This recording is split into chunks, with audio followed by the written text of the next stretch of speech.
ये चीज़ है। मेरे माइंड में एक किस्सा आया। ब्यूटी प्रोडक्ट्स पे नॉन रिटर्न होता है, मतलब हम रिटर्न नहीं कर सकते। मैंने कोकोनट ऑयल ऑर्डर किया था, तो कोकोनट ऑयल के अंदर डब्बी सेम आई है, पानी भरा हुआ आया था। अमेजोन से मैंने ऑर्डर किया, आज से काफ़ी साल पुरानी बात है। Okay but okay. सेलर क्यों करता है मतलब? हाँ, ये बहुत ज़्यादा ये इशू लास्ट ईयर भी हुआ था। एक बंदे ने आईफोन या एक फ़ोन मंगाया था, तो उसको साबुन निकल आया। अब वो बंदा कहता है कि ये साबुन निकला है, मैंने तो फ़ोन ऑर्डर किया था। अब ये सेलर के लिए भी बहुत बड़ा इशू है, क्योंकि सेलर डीलिस्ट हो सकता है इस चक्कर में, और बायर के लिए भी। और जो बीच में मीडियम है, जो ट्रांसपोर्टेशन है, डिलीवरी बॉय है, वो भी कुछ ऐसे कर देते हैं। इसमें हम किसी को ब्लेम नहीं कर सकते, बट इस चीज़ को कंसीडर करते हुए अमेज़ॉन फ्लिपकार्ट हाईली इन्वेस्ट कर रहे हैं कि कस्टमर जो प्रोडक्ट मंगा रहा है एग्जैक्टली वही मिले। और बायर कैसे अपने आप को सेव कर सकता है कि उसको गलत प्रोडक्ट ना आए, वो देखे कि सेलर के प्रोडक्ट की रेटिंग अच्छी हो, ब्रांडेड प्रोडक्ट हो, और जो सेलर हो वो थोड़ा पुराना हो। वो पता लग जाता है, जैसे ही आप बाइक उसमें फ़ोन पे जाओगे तो वहाँ पता लग जाता है कि सेलर को 2 साल हो गए, 3 साल हो गए, कि अच्छी क्वालिटीज़ के प्रोडक्ट दे रहा है। तो इस तरह बायर भी बच सकता है, राइट, और उसका एक्सपीरियंस भी ख़राब नहीं होगा। तो सेलर ही करते हैं मोस्टली। कई बार होता है कि छोटे सेलर नए आ गए कि उनका प्रोडक्ट सेल हो जाए, बट वो एल्गो अब चेंज हो चुका है, वो सेलर सारे पीछे रह जाते हैं, इसलिए आपको क्वालिटी प्रोडक्ट ही आएगा। एक प्रोडक्ट जब हम रिटर्न करते हैं तो उस प्रोडक्ट का क्या होता है फिर?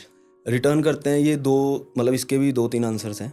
जैसे आपने प्रोडक्ट रिटर्न किया, अगर वो FBA से आया हुआ है, FBA का मतलब होता है फुलफिलमेंट बाय अमेज़ॉन। एक सेलर है, सेलर ए, वो कह रहा है कि मैं अपने जगह से प्रोडक्ट नहीं सेल करूँगा, अमेज़ॉन के थ्रू सेल करूँगा ताकि जल्दी शिपिंग हो जाए। तभी आप कई बार आज ऑर्डर किया, कल आ गया। या वो अमेज़ॉन फ्लिपकार्ट के वेयर हाउसेज होते हैं, वहाँ प्रोडक्ट पड़े होते हैं, तो वो झट से डिलीवर करवा देते हैं अगले दिन। ठीक है, तो वो प्रोडक्ट वापस जाएगा फैसिलिटी में, प्रॉपर चेक होगा।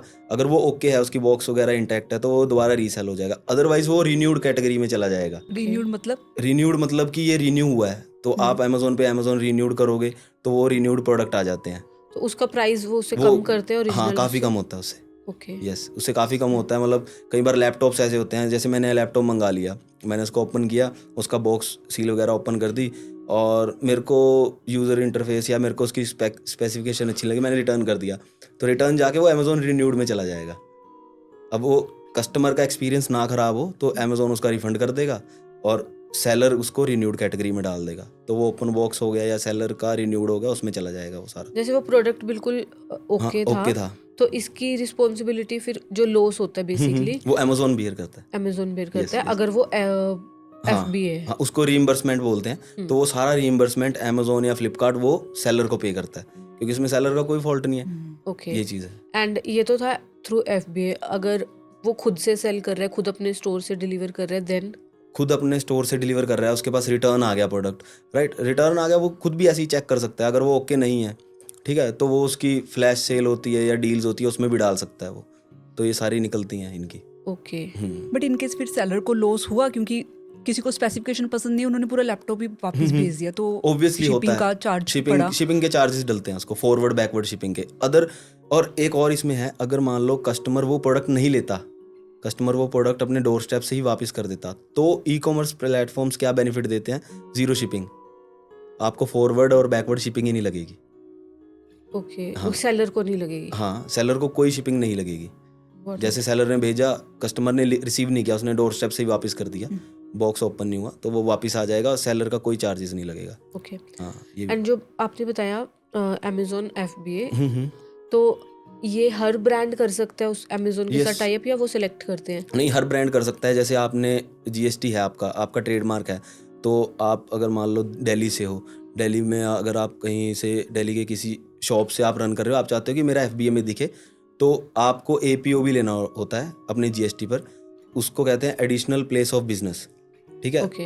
एडिशनल प्लेस ऑफ बिजनेस में आपका अमेज़ॉन अपनी फैसिलिटी को ऐड करवा देगा आपके GST नंबर पे।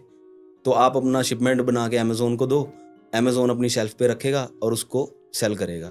जब ऑर्डर आएगा तो आपने देखा होगा उसमें लिखा होता है फुलफिलमेंट बाय अमेज़ॉन, तो इट मीन्स वो अमेज़ॉन के स्टोर से आ रहा है। वैसे तो अमेजोन को बहुत ज़्यादा स्पेस चाहिए होती होगी, और बहुत अगर सारे प्रोडक्ट डेटा सेल नहीं होते उसके फिर? तो उसके शेल्फ के पर डे चार्जेस पड़ते हैं सेलर को। ओके। तो सेलर उसको ऐड के थ्रू इंजेक्ट करता रहता है ना, कि निकलता रहे, रिवॉल्व होता रहे सारा साइकिल। अगर मान लो पर डे क्यूबिक सेंटीमीटर से पर डे चार्जेस होते हैं, वो 30 पैसा भी हो सकता है पर डे, वो 3 रुपीज़ भी हो सकता है। वो स्टार्टिंग से ही लगने स्टार्ट हो वो जाते हैं। फर्स्ट डे से लगने स्टार्ट हो जाते हैं। और अमेजोन कई बार ऐसा भी होता है कि वो ऑफर दे देता है कि 3 मंथ्स आपको 200 ऑर्डर सेल करने तक कोई चार्जेस नहीं है शेल्फ के। ओके। हाँ, अगर आपका, और FBA तभी करना चाहिए जब आपका प्रोडक्ट अच्छा चलने लग जाए, अदरवाइज आपके शेल्फ के चार्जेस, डेली शेल्फ के चार्जेस पड़ने लगेंगे।